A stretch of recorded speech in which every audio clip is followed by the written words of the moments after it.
kwa hii mambo ya fertilizer, kwa sababu nataka nilenge direct. We are telling the National Cereals and Produce Board, do not delay, because you know, if you follow the supply chain properly, you know, munajua, which consignment was brought in by who out of this fertilizer. Musizungushe watu kwa muda mrefu, because you know. And as Arion said, let us make sure that the law follows these people so that they are charged in a court of law and prosecuted, so that they don't bring messes in the food security area. Kwa sababu tunaharibu. Na juzi tukiwa kwa mkutano wa PSS, we said that there are certain areas where you have very essential commodities. One is the area of food production, fertilizer, seed. These are essential. You go to health, mambo ya medicine na nini, essential products. You go to the petroleum area, fuel, essential commodities. If you come to areas like education, you don't tamper with education. That is a core area of the people. Sasa tulikuwa tunasema hii mambo ya kuangalia the commodity and the supply chains in government. Why do we tamper with essential products? Wewe unaona mtu kabisa, unamujua mtu anatembea na briefcase, anakuja hata kwa corridor yangu, anakuja kwa corridor ya Rono, anakuja kwa corridor ya Cheriot. Yeye anakuambia yeye anaweza leta fertilizer 100,000 bags, na ni mtu anatembea na briefcase ambayo imechakaa.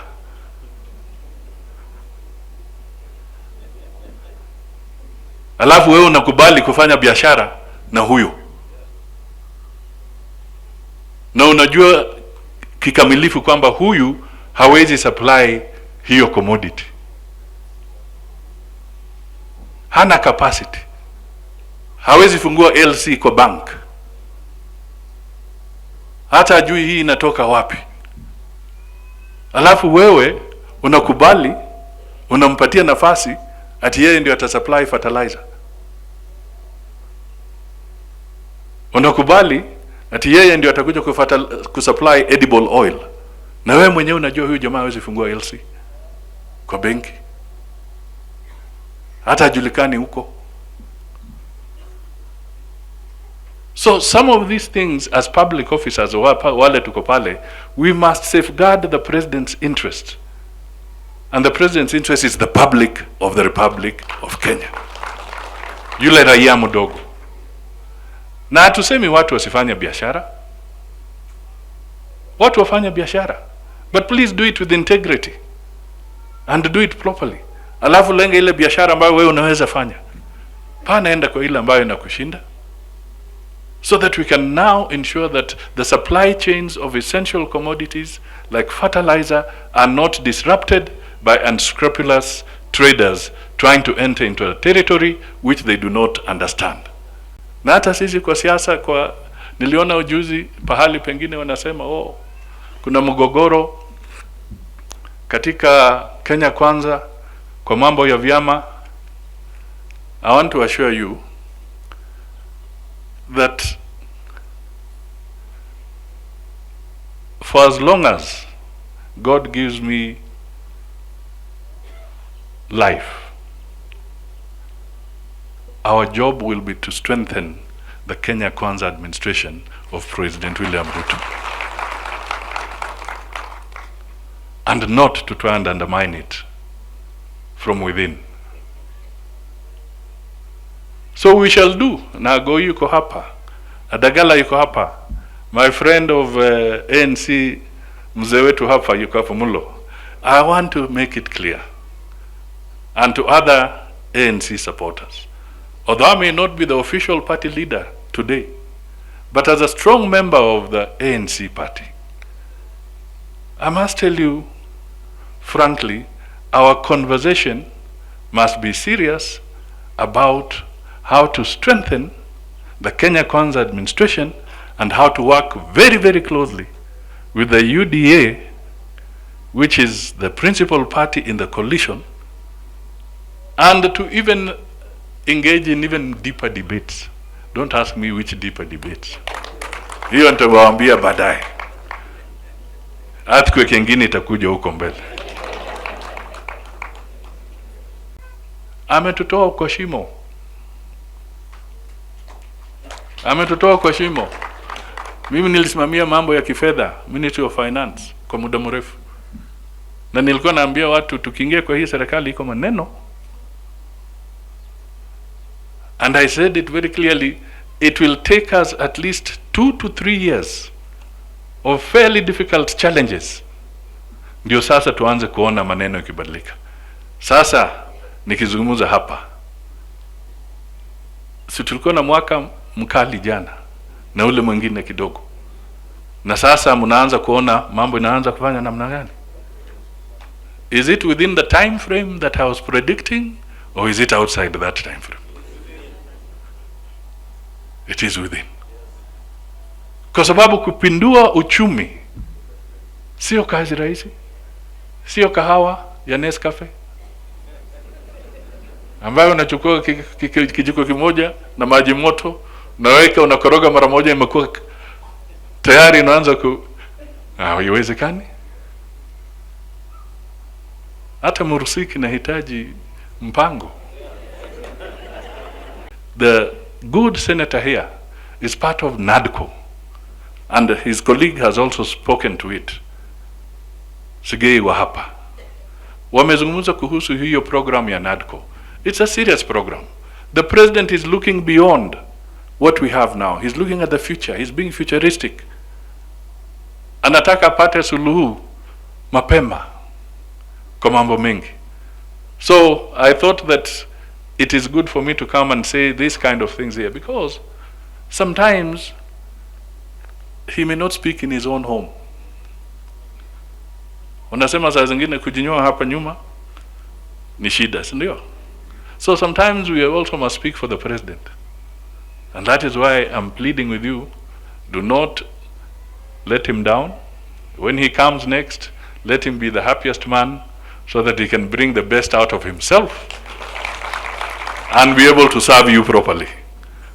Kwa hii mambo ya siasa, juzi nilikuwa naambia marafiki zangu, sasa nyinyi mnakimbia. I was speaking at an iftar kwa wale wa Islam.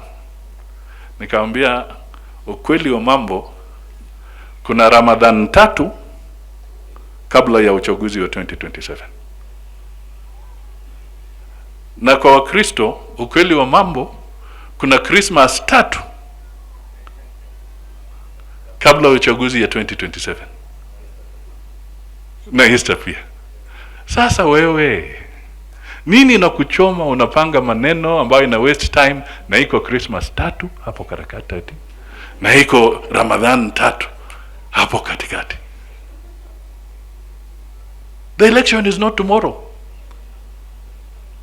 It is 2027. Na iko sherehe nyingi hapa. We tafuta vile utachinjia watu mbuzi Christmas, chinjie wengine mbuzi Ramadhani ile nyingine, namna hiyo. But do your work. Tujenge taifa, tusaidie rais wetu. Kwa sababu tunataka 2027 iwe kile mimi naita walk over. Hatutaki asumbukane na mambo mengi. We want to prepare ourselves so that he can have a proper opportunity. And why am I saying that? Not just to preserve the president. The president has got some very serious obligations. He is been elected by all African heads of state to be the champion of reforming the African Union. the president has got some very serious obligations. He is been elected by all African heads of state to be the champion of reforming the African Union. Yani zile reforms anatengeneza hapa, tusifikiri ni hapa peke yake. Ana juhudi ya kureform Afrika nzima. Hiyo ni heshima ama si heshima? Haya. Yeye anashikilia mambo ya African climate kwa niaba ya African Union. Juzi World Bank nzima wamesema wamelenga macho kwa president wa Kenya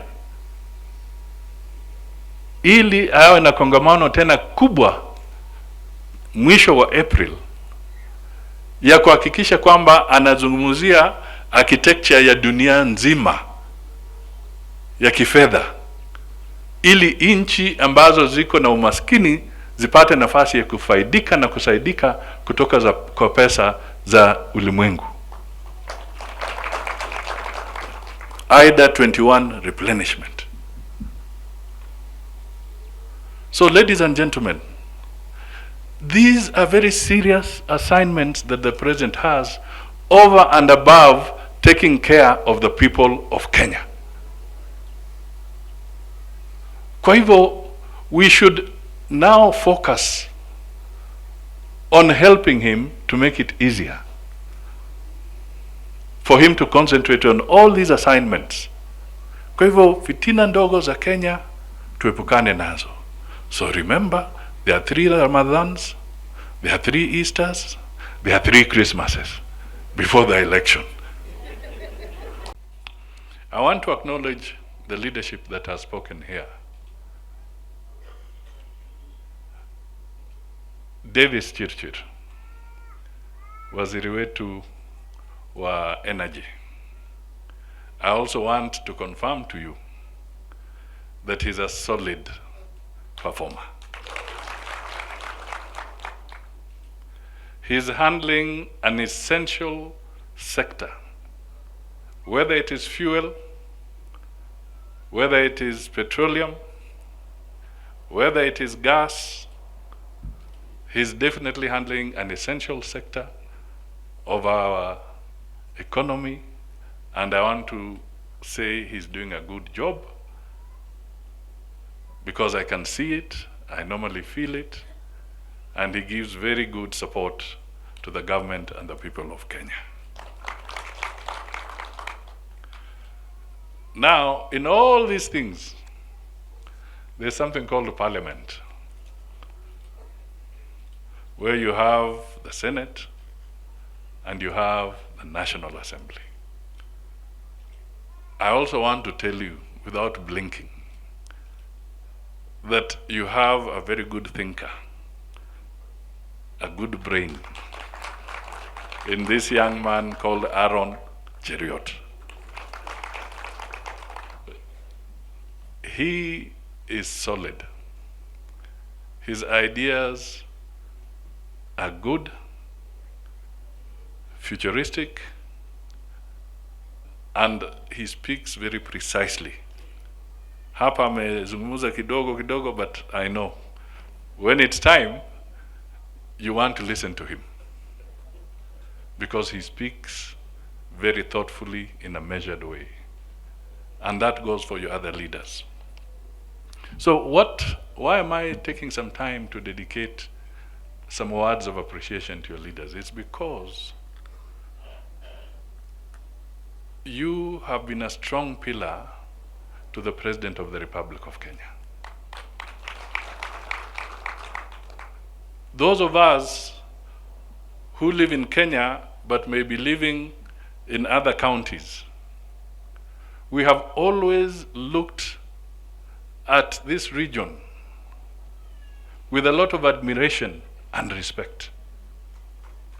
That when it is time to have unity of purpose, you do not play around with the Rift Valley.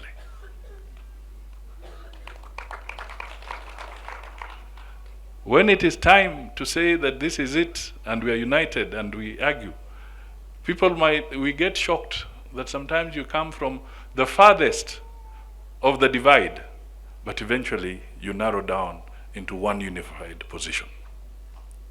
Mimi nawaomba, do not let us down. Do not let us down. That is the only message I will give kwa yale mmezungumza hapa. Tafadhali, that leadership that you normally show, don't let small things, frivolous things, come and spoil that unity of purpose that you normally have when it has to be counted.